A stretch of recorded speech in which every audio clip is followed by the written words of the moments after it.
Manager, Sales and Marketing in Alpha Pharma Limited. You're welcome, sir.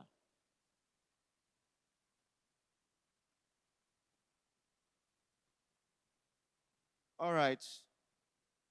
Like I announced, we will be talking about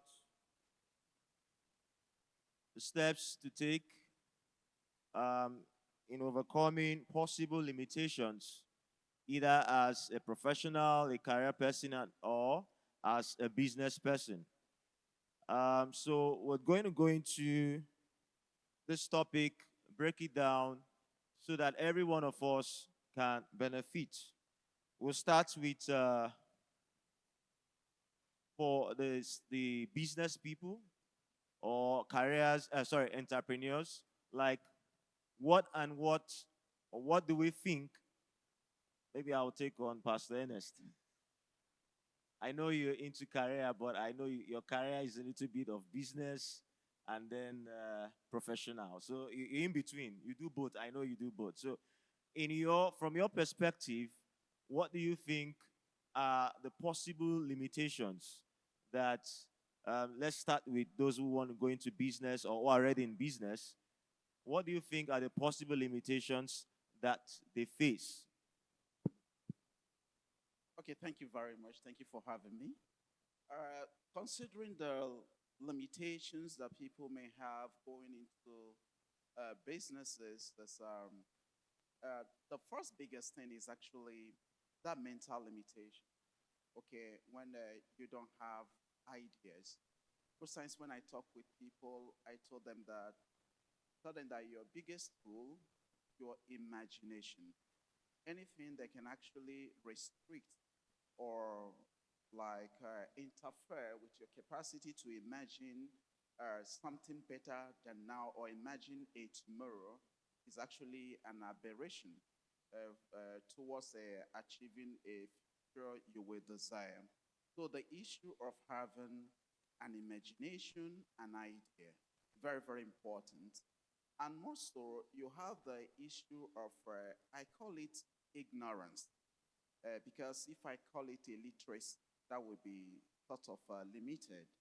But I call it ignorance. Ignorance is a state of not having information.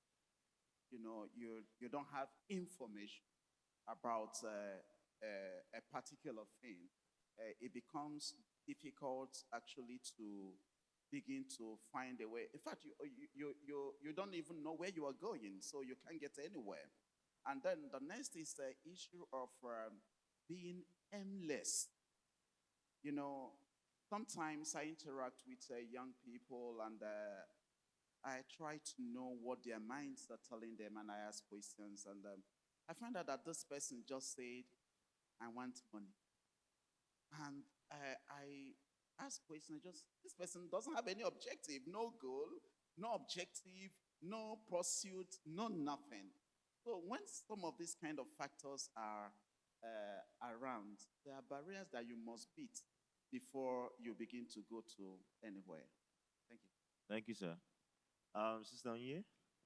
Yes, as a founder, what do you think are the likely limitations that those aspiring to venture into business would likely face? Experience, I think the problem, first of all, is people not having that ability to recognize problems in their community or the areas. When I mean community, community can be the area you're residing, community can be in the locality, community can be Africa, community can be the world. So people not having that ability, I mean, young adults not developing their mental capacity or training their eyes to be able to see problems that they can prefer solutions to is the primary reason why people are not trying to get into becoming entrepreneurs. And also the risk. When I got into entrepreneurship, I was like, in Igbo, they will say, like I wasn't explained to properly. because there are a lot of risk involved. There are lots, you're going to fail a lot of times, and many people are not really prepared for that. They think, I just want to have it easy. I just want something. I just want to be independent. I just want to be making my own money. I just want to be a boss of my own. But primarily, just as I said, the first thing is people not able to identify the problems around about them is the first, what I would attribute the reasons to. All right. Thank you very much. Pastor Hall, I think these limitations are they really limitations? Are they breakable? They have solutions. I think they are solutions to these limitations, or are they an obstacle that we cannot break? Well, for me, I don't actually see them as limitations. Let me draw from the message the man of God preached in one IGMC meeting some time ago. He quoted a scripture where the Lord said, I will walk, and who can let me? He asked all the ministers, who can let God? And people answered chorously, no one. But he told them, there is somebody that can limit him. And he said, you can limit him. So it is the individual that limits himself. The things we call obstacles are mere challenges looking for solutions. And if you want to be an entrepreneur, you should be somebody ready to offer solutions. The things we call problems in the society are actually opportunity. If they don't exist, you have no business being an entrepreneur because you have no solution to offer. Being an entrepreneur, you should be ready to look at those challenges in the society, ready to work hard and to offer solution to those problems. But I discovered that many young people, like Pastor Next mentioned, they just come to you and tell you, I need money. I need money. Somebody came to me, I think about last month, and told me he needed money to get into impacting the youth in the, I think he talked of a very big vision for the youth. And there will be media aspect, there will be this and that and that. Gave me a printed paper, and he said he needed about 2.5 million naira. He will get an office, he get this and that. I said, okay, in the church where you are, do you work with the youth? He said, no. Do you do this one too? Have you spoken to the youth? He said, no. So how do you think that when you get 2.5 million naira, you start winning the youth? You should start by talking to them. I told him, being a Christian in a big organization, you already have the first audience. That first audience, start from there. Talk to them, win your attention, so that even if you say you have a program, people will come to talk to you. So I want to say that many things we call problems, troubles, are not actually what they are. They are normal challenges which an entrepreneur should think out of the box on how to offer solutions. Those solutions are the things that make you relevant. So creativity must be there. Thank you, sir. Thank you. So, in other words, the limitations that we've listed out, and perhaps the ones that we'll still talk about, they are quite, they have solutions. They are bridges across, we can build a bridge across them, we can break through them. Certainly. Thank you very much, sir. So, regards, you've talked about seeing problems, mentioned seeing problems, identifying problems in society or in your community, and being able to proffer solution. Some persons will argue that I know there's a problem. I know, okay, for instance, there is a real estate problem in this place. I would like to start a real estate business, but maybe I don't have the funds.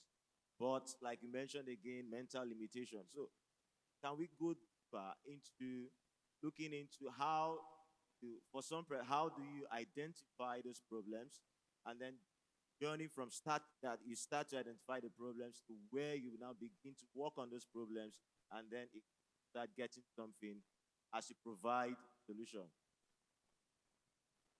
Please don't mind, because yes. Okay, I think first of all, it still boils down to mindsets. You're either an entrepreneur or you are not. And one of the things that the character or what it takes to be an entrepreneur is, first of all, you're creative, you're have that innovative mind beside other things. So if you're not able to identify problems around you, which is the main thing, an entrepreneur is somebody that prefers solutions to problems around. And if you're finding it difficult to, or you can, there are a lot of problems around. I think that is an issue. So how do you identify problems in the first instance? Okay, for instance, the first business I started, selling DPK, I first of all had the mind of starting up owning a depot. But I saw it requires a lot of fun because a lot of people say, I don't have the money to start, but money is not the primary resource you need to start up a business. And if you're looking to use other people's money when you have not used up your own, or first of all, identifying a problem, then that money will still waste in your hand. So what I did was, I first of all tried to find out what is the problem in this community. I found out that the women in that community find it difficult to get DPK around their communities. And when they order for DPK from the depot, it will stay weeks before it will be delivered to them. And that's a huge problem and limitation in their businesses.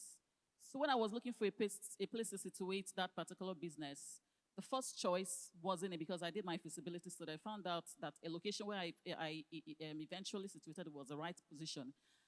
The problem was, I already identified a problem. I was like, how can I help these women to get their product on time and still be able to make profits? Why would you have to wait for so long? How can I provide that solution for them?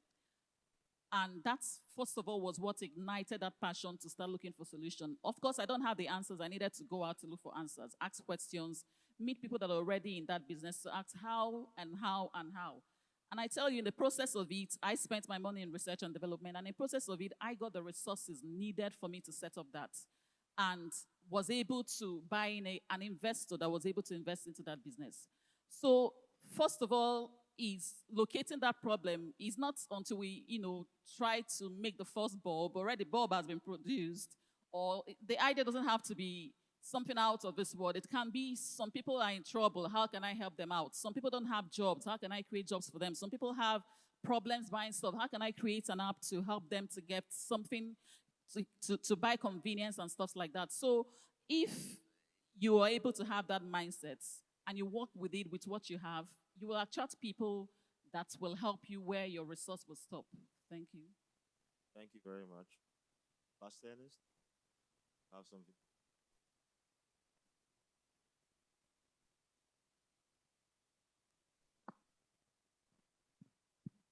All right. Okay. In the issue of finding opportunity, it has always gone back to that of having some kind of mental alertness.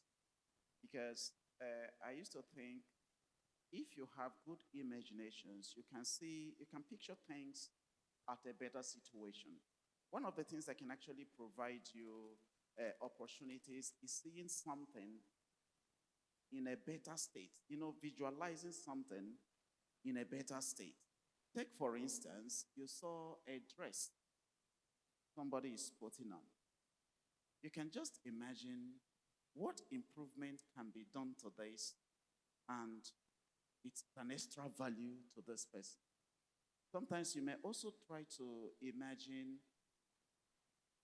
what value is this person looking for in this dress she's putting on. Is in reasoning some of those things that the things you can do about the current situation to actually make that situation better, throws up a new opportunity for an investment. He just talked about people who need DPK. But the problem was the access. The business she created was just creating access to DPK. DPK had always existed. Those people had always existed. They have always used it. But you looked at them and thought in yourself, how can I make it better? And what she thought out is, let me create a better access. As soon as she created an access, boom, a business. So somebody can actually improve on this dress. Somebody can actually improve how a church looks. This church looks better than so many churches around. I hope you know. But you can come in here and begin to say, what more can they do to become much better? And by the time you notice that, it's become an opportunity that you can translate and duplicate in all the similar organizations that are within an environment. So just look out for an improvement on an existing thing. A business is born. Thank you. Thank you. Thank you. So I'd like to address this question to Pastor Paul. What then, or what skills then would you recommend that startups look forward to acquiring? What skills will be required for startups after identifying, if I'm beginning from the process of identifying problems all through the way, starting up their business and getting running? Okay, let me try to link it with a previous question talking about money limitation. Startups should first of all look inwards. Oftentimes, when you talk to many people that say they want to start business, they will just start talking about money first. Sometimes the major reason why they want to start a business is money. Maybe because somebody has done something similar, has some money, and they think this is the only thing that can give me money. I think the first thing is to look inwards. Something you want to go into, you should be passionate about it. Let it be something you have interest and it's something you think that you can do. Then look at your person and know whether you have what it takes to do those things. Actually, there are certain things certain people cannot do. I'll give an instance. If you see somebody, maybe he's a French interpreter, and he's being paid a lot of money, he has a French school, and so you say, there is so much money in this thing. Let me try to build a French school and be offering such a services. And you do not even understand French. What is driving you is the money the person is making. You are not going to make it because you are not tailored in that area.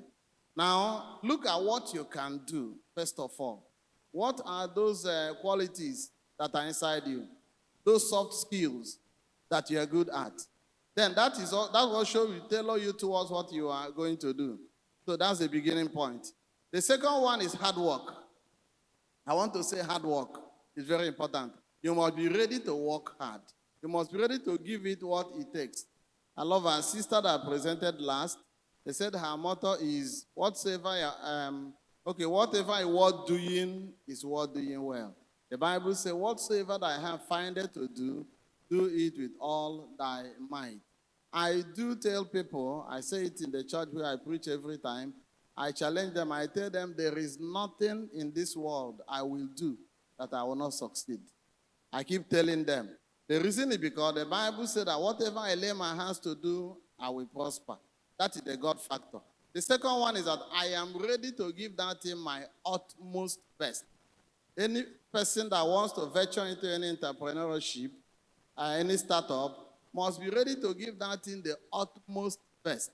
If you are looking at somebody that has made it, you do not know what that person went through to make it. Challenges will come, but when you put in your best, you will certainly overcome those challenges. Thank you, sir. Thank you, sir. So let me paint the scenario. Someone who has identified the problem, done the feasibility studies, believes that this is solvable, the person has a solution to the problem, but then there is fear. Would I be accepted? Would I get customers?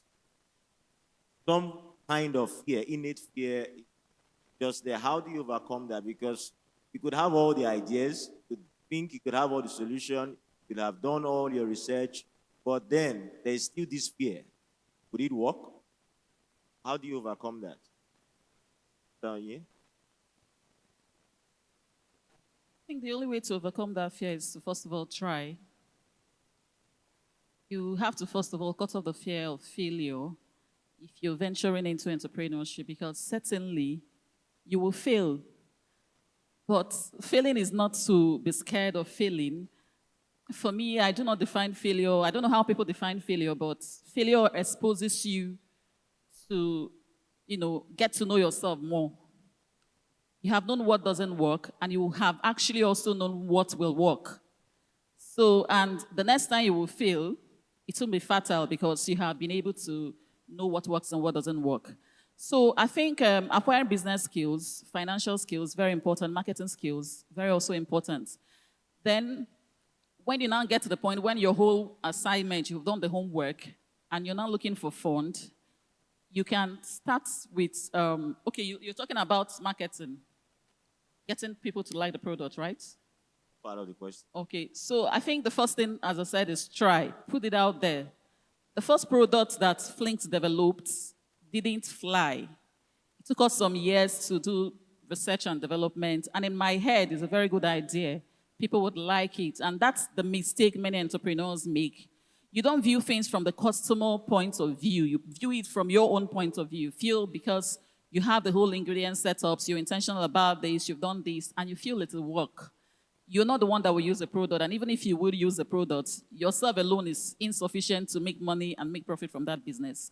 So you put it out, and after I made that mistake, and while correcting it, I did a market, gathering people, my target market, to have them test this product, scrutinize it, give me constructive feedbacks on what and what I needed to do. And people kept on saying something because of the name. People kept on saying, oh, this particular name, I don't like it. I have reaction to it, this, that. Forgetting that the Milo or most of the products you use every day contains that particular ingredient. But because of the name of the product, it was already a feeling for me. And something that took that years to do, I needed to sit down, go into my books, what works and what doesn't work. Is it about the name? Do I have to change the name? Is it about what? And I was able to figure it out and did my homework and, sorted it out. And the next time we pushed it out, there were challenges entering into the market. We have not fully entered into the market yet, but at least there has been some level of acceptability entering into the market. So what I'm trying to say is try. And when you fail trying, put it out to people, put it out to your target audience, have them scrutinize it, have them critically look at it, bring those things back, solve the puzzles, put it out again. And when you do, you will actually find the one that works. Thank you. Thank you very much. So, Pastor Ernest, this is for you. For those of us who are in career as an aspiring professional, or let's say for undergraduates, because the mantra is when you're about graduating, start thinking what next. Now, we know the situation of things in the country, and there's that fear. Out of fear, some persons have left the country for greener pastures and good. And like Barrister Michael said, some have gone there and not looking green. Now, there is that fear, there's that panic. What do I do next? Yes, I am training as so and so in the school, but what that limitation, that fear, how would you advise that people should deal with that fear as career professionals? Okay, thank you. For me, as per my life philosophy, I am so value-oriented. I hardly get my attention if there's no value in what you're offering. For some of our brethren who are on campus, they know that whatever thing you want to discuss, whether it's an activity or something we want to do, you are presenting me to me, the first question you must answer, what's your objective? What do you want to achieve? Of course, every person around me knows that if you don't have an answer to that question, you will not come to me. An orientation I give every person that's around me. There's nothing like a generic item that everything is the same. So what I am trying to drive at is whether you want to do business, whether you want to go into career, the basis of any interaction is exchange of value. Everything is based on value. So, graduating from the university and you want to join a career or a company or whatsoever, what are you bringing to the table? It's a question you must answer. And if you look at yourself, maybe where you are, you've been desiring to work with, what's a big company around? Anyone, if you allow me, I will just be calling my own industry. Okay? I'm a pharmacist. I want to work with a Pfizer. I want to work with a Glaxo, welcome GSK. I want to work with Emzor and all of that. What is the value orientation of the organization, and what is your own value orientation? What are you bringing to the table?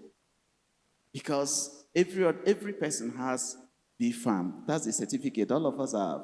What's the difference between me and the other person? Once you notice that, please go and add that value. That's how you can start a career. If you don't have any extra value other than what others have, please, what happened to others will happen to you until you differentiate yourself with an additional value that you can offer that others cannot offer. Thank you. Take, for instance, allow me to be talking about my own field. You are trained as a pharmacist in the school, you have finished, you have your registration and everything. And so is everybody in the company. Everybody's a pharmacist. Now, what may make you a more valuable pharmacist might be that I also know how to do marketing. Other than being a pharmacist, I also know how to do marketing. That is a value that some other person does not have. So when I'm presenting in the interview, of course, they have said, to apply for this job, you have a BFAM. All of us who applied have BFAM. So but when we are screening you, what we are screening for, what extra value have you added to your basic qualification? And that's how a career can be born. Thank you, sir. Thank you very much. So, in other words, in order to, in fact, build up the fear before it builds up, you need to build up your value, build up your skills, build up yourself beyond your primary area of expertise. Like taking, for instance, as a pharmacist, you need to build up other skills around that so that you can have something to present and definitely get a good job, Yeah. right? Value, those things we were expressing, generally, we call them self-doubt. You know, that's the direct opposite of self-confidence. You have got some self-doubt. One of the things that can push self-doubt out of your way is that difference that you have, that additional value that you have. If you know that you can perform better because of the extra value that you have, you won't have self-doubt facing what you know to do. Sure. Yeah. Thank you very much. Thank you. So, Pastor Paul, the next question goes, do you think the location of a business matters? Because some persons might feel, oh, I would like to locate my business. I'm just starting up, but I want to start up in Lekki. I'm just starting up. I want to start up Ekwe. I want to start up in those highbrow areas. Or do you think that matters, particularly in 2023? Absolutely. Location of business matters. Location actually can be online. Take, for instance, if you want to measure in selling data, and you go and meet one of the telecom companies, and you want to market data for them, then your location can actually be online, your phone, your tools. Now, there are some people, let me even call from the negative side. I've seen some people that save some money to start business, And this one is practical. I've seen some people. There's some that are lucky to come for counseling before that time. And they will say they have been looking for shop everywhere. They think it's very expensive. They just got one somewhere that is only 2,000 naira per month, which is 24,000 naira a year. Instead of going to spend all this, their 2 million naira to pay for shop, how much is remaining? Let me manage this one. Some of them, I'll tell them, location is key. You can go there and the whole money will sink. The reason why that shop is very, very cheap is because it's not in a good location. If you go and pay for it, you spend all the money you have and put in there. Whereas there are some people that use the only money they have to pay for just a shade in a strategic location. If they follow that with sincerity and integrity, they will be able to gather few goods and sell. And before you know it, they will be able to establish from there and get a better location. So location is very key. It can be to the positive or to the negative. On the other hand also, there are some services you'll be rendering. You don't need to necessarily go to Lekki, go to Ikeja, go to those hybrid areas. There are other factors that are important. So all the whole time, it depends on the type of goods and services you want to market. But on the summary of it all is that location is very, very paramount in every business you are doing. Thank you, sir. Okay, praise the Lord. So I'm going to go on to the next question down here. I think how do you handle? I know we have government policy, we have regulatory body, like you're in the food industry, for instance. How do you handle? Because they come up with some kind of policy that are sometimes a little bit not practical, a little bit. I think so. My own. So how do you go about handling? Because some persons might actually be looking forward to either export of agricultural produce or processing some raw agricultural materials and putting them into the market. Now there comes NAFDAC, there comes SON and the rest of them. High and lots of policy. How do you handle that? So that question, I think the only way to handle it is to handle it. And that means, and that's trying to get those certifications. Yes, Nigeria is very difficult.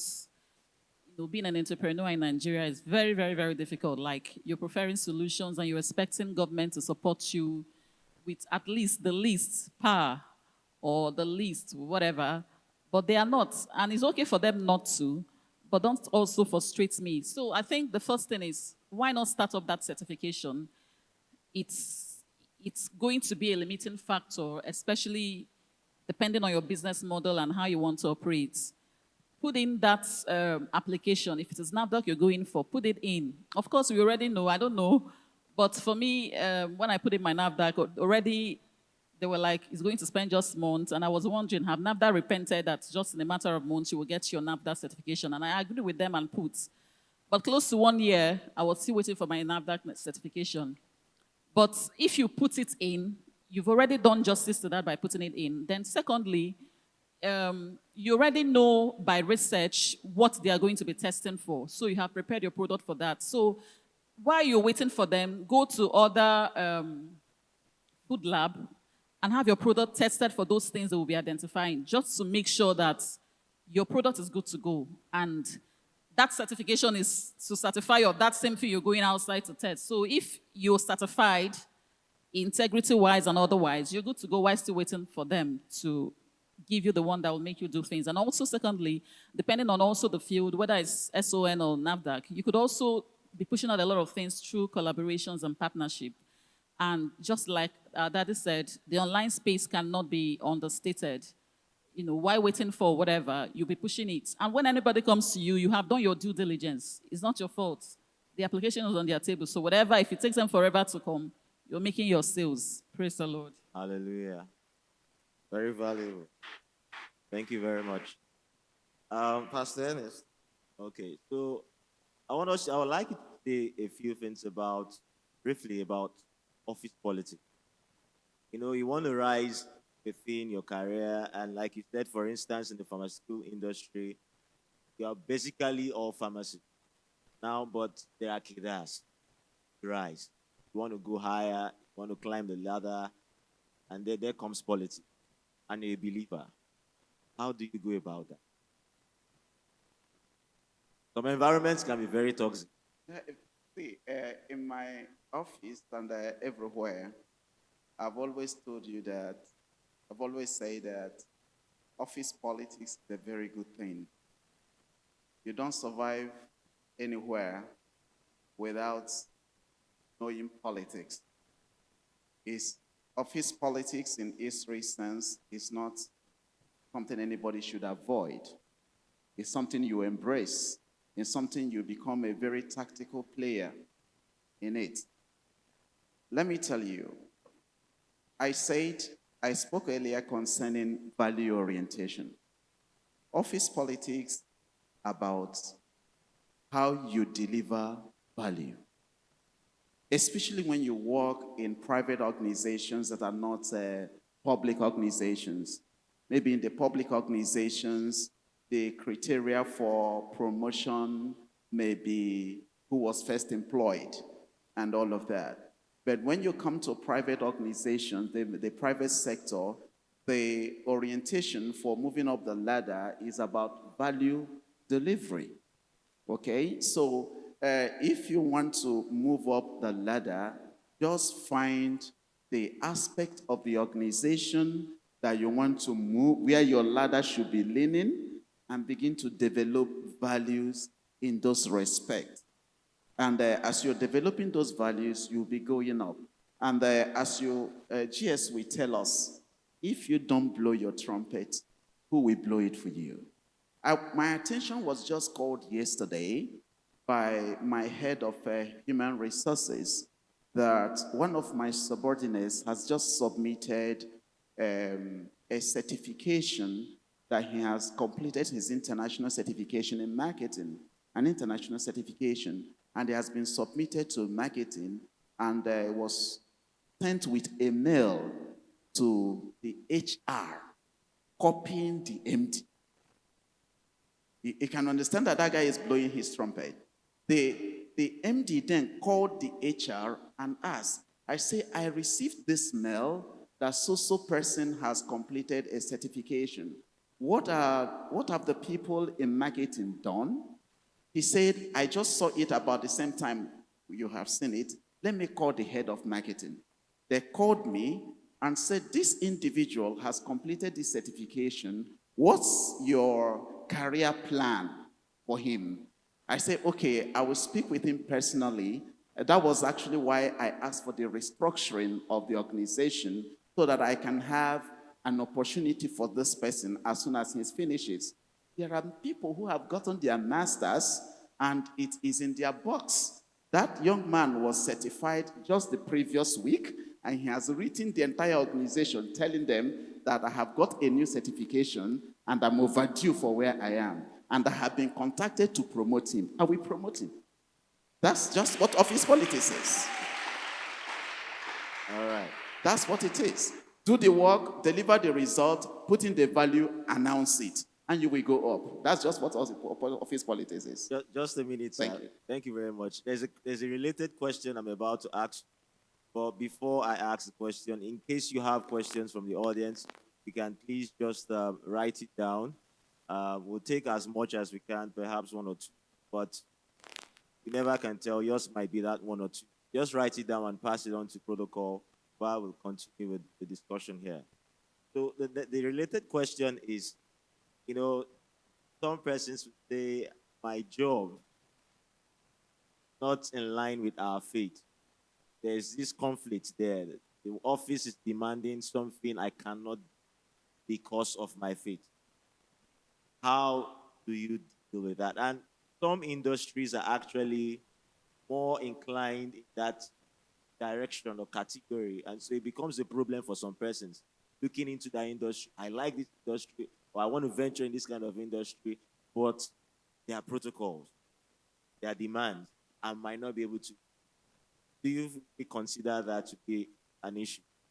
Maybe you may need to give me a specific Example. instance. Yeah, Okay. because honestly, looking around, I had hardly found any legitimate business that runs against the grains of a Christian faith. Okay. I've hardly found that. So maybe you may need to give me a particular instance and let's know how that. Mostly, I think it's mostly towards your outlook, your outlook, your appearance, how you appear, because perhaps you're standing as a forefront for the company, the front desk officer. Um, so you're just like the person, the face of the company. Sometimes, particularly for maybe sisters or some brothers, there's that, or there are other issues that I might not be able to give an example here as one of those things where they have some fancies, like it looks like the office is demanding much from me and I cannot give that. There's an instance of that's a pastor online whose job ordinarily from those who do the job, they cut corners. Don't cut corners. The kind of the office politics now sets in to take you out, normally or the other way. Now, at that instant, what do you think, or what would you suggest the best approach to deal with such problems? Okay, if I understood you very well, you're talking about maybe a sister not looking well. See, me as a person, as somebody who employs people into the organization, can I tell you blankly here, if you don't look well, I will employ you.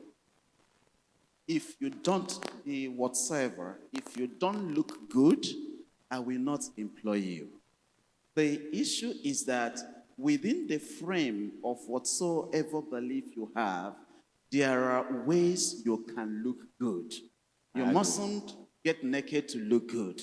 Sure. Okay? You must look good. In marketing profession, in any profession that takes you to interface with a client, you must look good. Okay? So I don't understand when people say they cannot look good. There are varieties in the market. This our sister that just presented is the head of marketing. I think he will also be of the same opinion. I don't think she ties wrapper to work. She doesn't do that. She doesn't do that.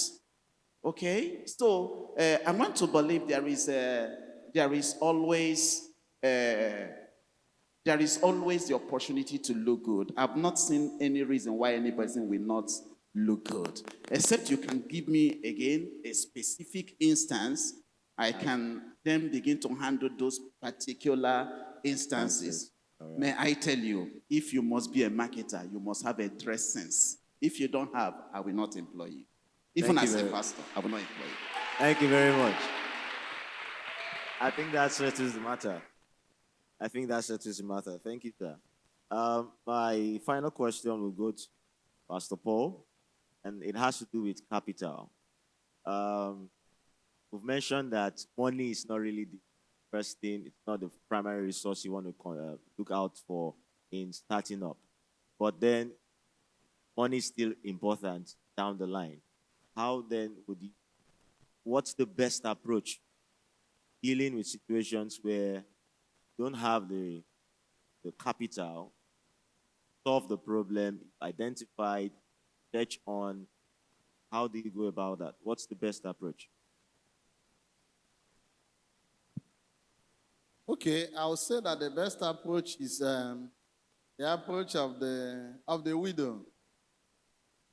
Barrister reminded us that we should not call her the widow woman because every widow is a woman. So the widow started from what she has. As a matter of fact, money is very important. Without money, you cannot really do anything. But the truth is that many people overemphasize it. Or many people fail to do the things they should do first and just focus on saying, I need money. I started my business. By the time I started, that was August 1992. The only money I had was the 2,000 naira that was paid to me as my salary for July 1992. That was a very big money at that time, 2,000 naira. That was the only money I had. But even though it was a very big money, it usually took me and my cousin, who was staying with me, about 2 to 3 weeks for that money to finish, and I'll start borrowing. I had no sponsor. I didn't go looking for anybody to borrow money from. The difference anyway here might be that I'm into technical services, so I know that my spanner, my toolbox, is already a starting point. But I needed to start with that thing which I had. Now, what did I deploy? I deployed looking up to God for goodwill. Then I decided to build on integrity and capacity. If I come to work for you, I'll find out somebody that will give me one thing or the other material that I will use. And if I tell you that I'm bringing the money tomorrow, if I'm telling you tomorrow, my tomorrow will be tomorrow. I've made sure that I am getting money today. So if I'm saying tomorrow, by the grace of God, it will not fail tomorrow. And by the grace of God, if it comes, even if I need that money back from you, I'll first of all come and give it to you and tell you that I need part of this money to use. If I can use it, it may take 1 month to bring it back. So I'm saying that beyond the issue of looking for money, we need to start from what we have. Some people are not realistic. Some people are not realistic. They want to begin a business and they want to meet you to sponsor them. They begin to mention the capital that even you don't even have. So how do you help the person? You don't even have. So many people don't want to look inward. First of all, look inward. If you are not greedy, you will know your starting point. You need to start from what you can afford and then look for what you cannot afford. I will not dismiss the issue of sourcing for money. There are many ways to source for money. You can look for grants. Somebody can help you. Crowdfunding, and so many areas. So money will ultimately come. But I want to say that money should be one of the factors. It's one of the factors of production. It is not the only factor of production. What about the other factors that you need without money? I want to say that by the time you're asking somebody to fund you, there are certain questions they will ask, like Pastor has said. If you are deliberate about where you are going, and you have set out your goals very well, and you are realistic. I'll say it again, realistic. I want to sell bole by the road. I have money to buy the plantain, and maybe the charcoal, and 1 or 2 things, but I need so amount to pay the person to stand in front of that place. Somebody will definitely help you.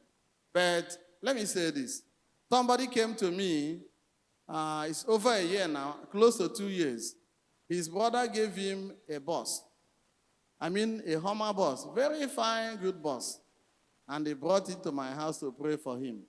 And after praying, he said he needs me to assist him. The 1 or 2 things he needs to do to begin the business. I said, what do you need? He wants me to give him 500,000 naira. Meanwhile, he drove that bus from the east to Lagos. I entered the bus. He's in very good shape. The upholstery and everything is very fine. I began to ask him, why do you need 500,000? Is it to fuel a bus? Are you now thinking that this is for commercial purpose? The same bus you need to fuel today and be on the road tomorrow, it generates money. If you're asking me to give you 500,000 naira to start a bus somebody has already given you, then you are not genuine, you are not intentional about it. So the money factor is really a factor, not only in Africa, all over the world. But sometimes we overemphasize. We overemphasize it. If we start from where we should start, do what we should do, start from the one we have, and also be realistic in what we are choosing. I cannot go and tell somebody now I want to float an airline. How much is one plane? I'll come to tell you to give me money to buy an airline. But if I want to buy something as I'm talking to you, it should be realistic. So if somebody is intentional, purposeful, dedicated, and you are ready to work hard, and you did your research very well, and you deploy what you have, and finally you pray to God for His grace, I am sure that that only one factor remaining, which is the money, God will always provide it. Thank you very much, sir. On a final note, just for maybe 30 seconds, our time is up. Daniel, please, what would you have to say about that? About money. Okay, what I Very have to brief. say about that is, first of all, we need to understand that money is not the only capital required to start a business. When we have that in mind first, and for somebody trying to start up a business, thinking money is the first thing the person should have, that's the more reason the person needs to, an entrepreneur needs to have financial skill to be able to understand other capitals you can use. Then having said that, you can raise money through family and friends. And that's when the first capital, one of the capitals is intact, which is credibility. They have trusted you and they have seen your track record. Track record, not necessarily in business, character-wise. They can put up money together for you to start. Then thirdly, you should start from where you are.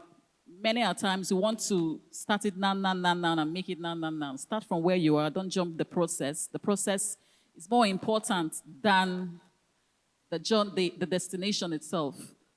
So start from where you are, raise money from family and friends, and you're good to go. So with that, you build track record, and you can also apply for grants. I have gotten grants in my business as a result of that. You can get grants. There are many available grants government are ready to sponsor small businesses with. And with that put together, it can go a long way. Thank you. Thank you very much. Sorry, can I add to this? I have never believed that money to start a business is the reason the business was not started. Money is always available for business. The only problem people have is their proposal. How attractive is the proposal you are presenting? People have borrowed money to invest on people. The difference is just the proposal you made. Whether you wrote it or you with your mouth, you should understand that there is an issue of trust factor when you are dealing with human beings. When you are making a proposal to a person, the person is looking at your character and your competence to see whether you can deliver what you are talking about. So once you can have the trust and you have the right proposal, I tell you, people will be looking for the opportunity to invest in what you're doing. So people could learn how to develop a proposal rather than looking for money. If you have the right proposal, the money will come. Thank you, sir. Thank you very much. Before I read out one of the questions here, our pastor, Pastor Chris Ebo, would like to give a word on dealing with fear in career or as an entrepreneur. And sir, please, I'd like you to just 3 minutes.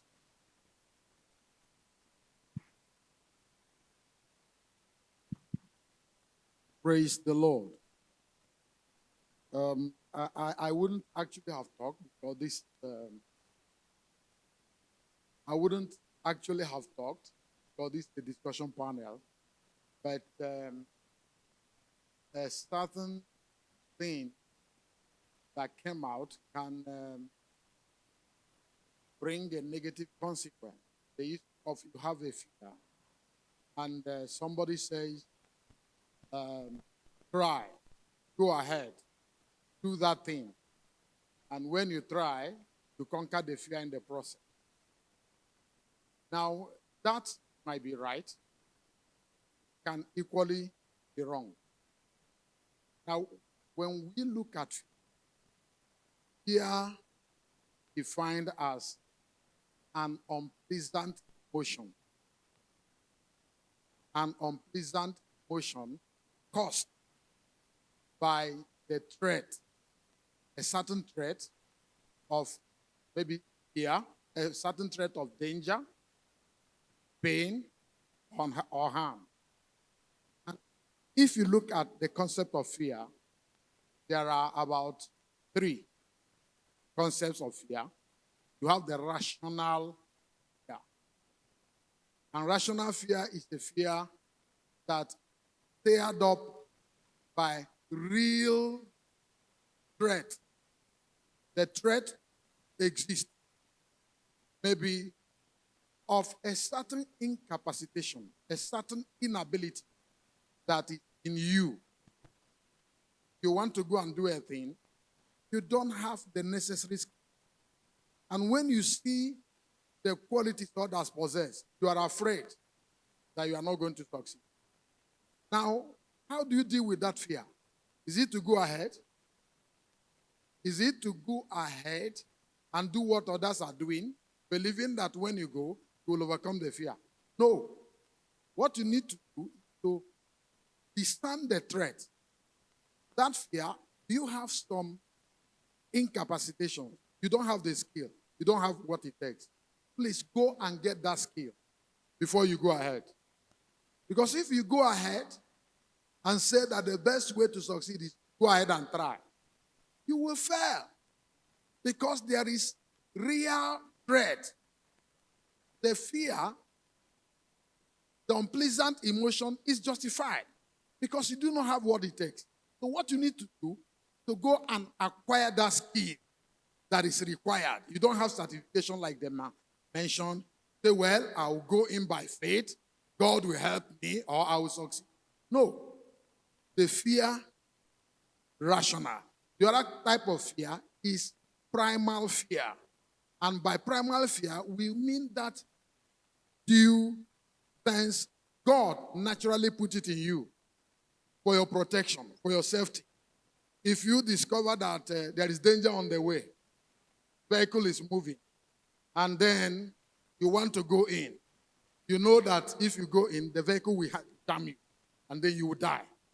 Say, well, that fear is natural. You may be prepared, fully prepared. You having everything that is required, but you are afraid you can fail. That is normal fear. That is when you need to do what? Go ahead, because you have what it takes to achieve it. The other one is irrational fear. I said there are three types of fear: the rational fear, the primal fear, and the irrational fear. The irrational fear has no justification. You know, it could be just something. So you need to get counsel to make sure you are properly packaged to be able to win. In other words, you have any business, you have any career, if you are lacking in some of the things you need to succeed, please go and acquire those things. Don't just move in and believe that you will conquer it in the process. Get to others that have done it and have succeeded. Find out how they did it. Learn from them. And with that, be able to achieve that career with God supporting you. Thank you very much. These are the clarifications. Thank you, sir.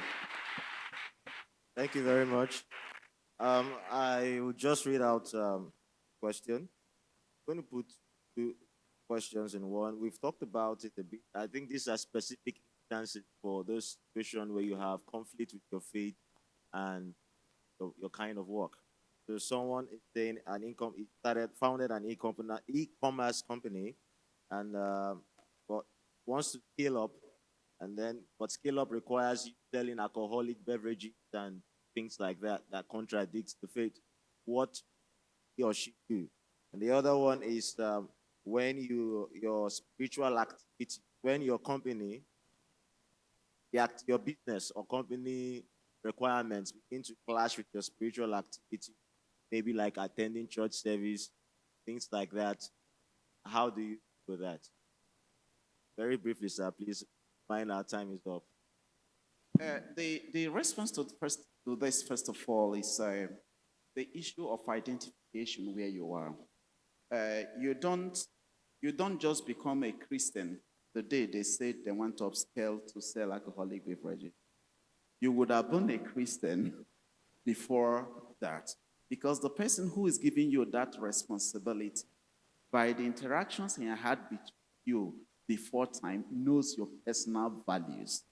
No company wants to hand any category of product to somebody who does not believe in that product. No company does that.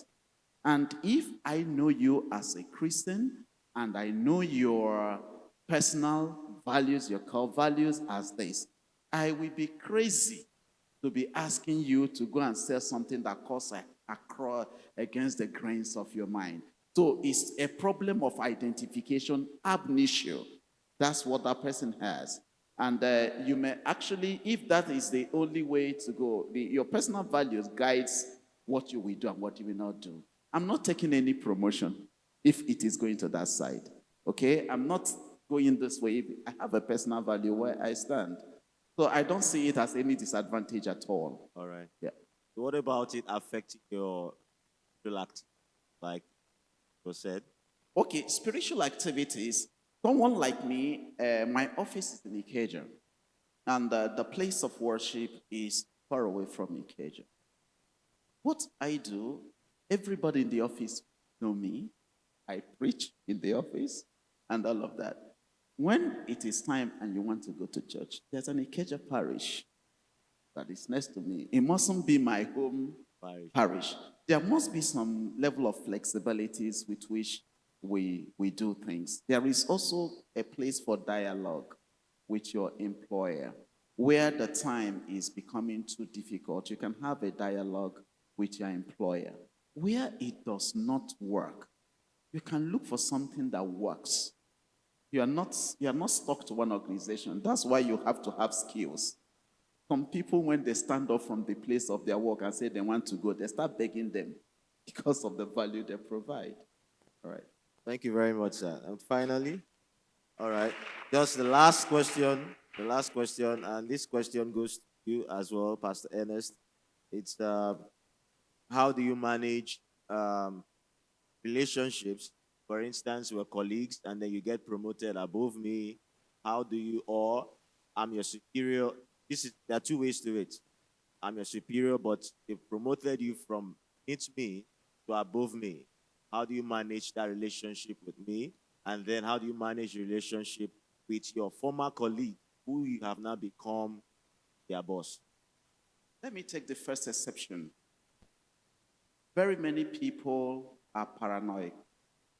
That is to say, very many people have a mindset of always being the victim.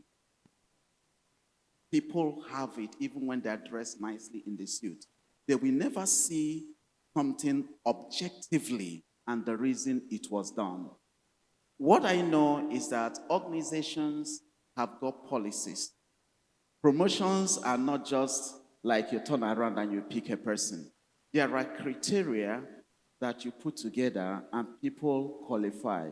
In my organization, where there are more than one person that are qualified for an upward movement, sometimes we look at their preferences.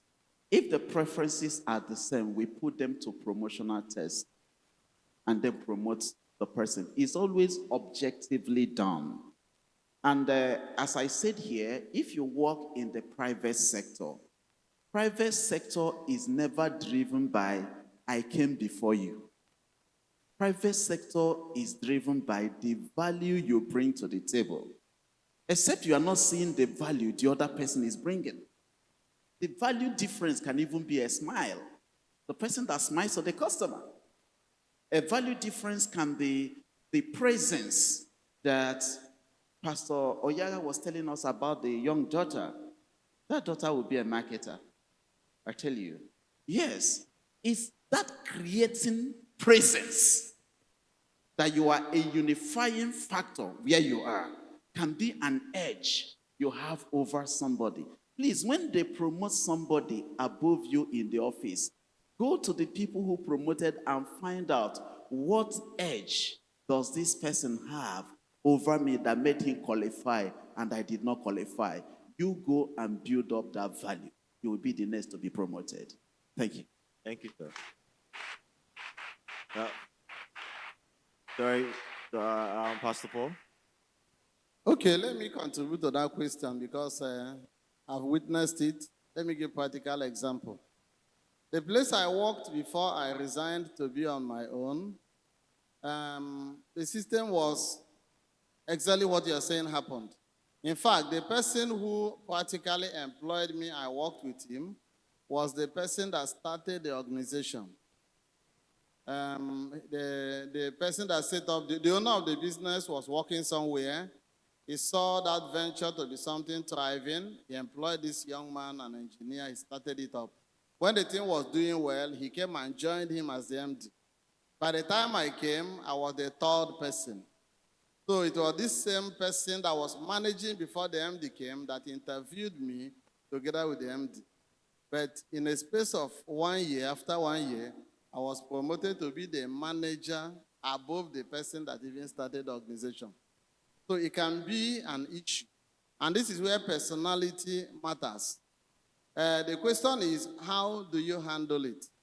You need to be humble enough to understand that when a position comes, it doesn't mean you have become Alpha and Omega.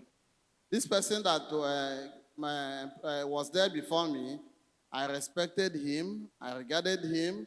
I'll come in the morning, good morning, sir, and all that and all that.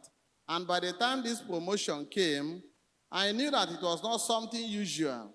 I mean, look at it, that the person you used to start an organization, before you came to join him as the MD, before you recruited others to grow, that the person that came last in the space of 1 year, you made him the manager to manage others. It wasn't an easy situation to handle. But one thing I know is that I never allowed it to get to my head. I gave him all the respect that was due to him. I gave him the regard. I saw the role given to me as an official role. And I made sure that in the discharge of my official role, I never maligned him in any way. In fact, our relationship grew to a point that eventually the MD actually frustrated him. He left because he felt he wasn't doing much. I think, well, maybe he wasn't doing much. But looking at the role he played from the beginning point, it was a conflict of, do I look at sentiment or do I look at the goals I want to achieve? When he saw it, he left. Our relationship and friendship was so robust and grew to the point that when I eventually left his organization, his own office was a place I used temporarily before I got mine. And I didn't even go begging for him. He told me to come, let's use this place together until you get yours. That was an indication of the way I handle the relationship. So I want to say that relationship is very important. If you are the person, they jump over and make another person. Don't go keeping malice. Wait for God's time. Sometimes God can use a setback to take you forward. If that young man was not treated that way, maybe he would have remained there until he will get old. He went out early, now he's doing well. At the same time, if you are the person that is promoted, don't let anything you have or whatever you think you have enter your head to the point that you begin to look down on others and after all, I am better than you. Even if there is anything you have to offer, who maketh you to differ from the other? Is there anything you have that was all given to you? Praise the Lord. Hallelujah. Please, let's put our hands together. Thank you very much. Can we please be on our feet as we appreciate our panelists while they go back to their seats? Thank you, Pastor Ernest. Thank you, Pastor Paul. Thank you, Sister Onye.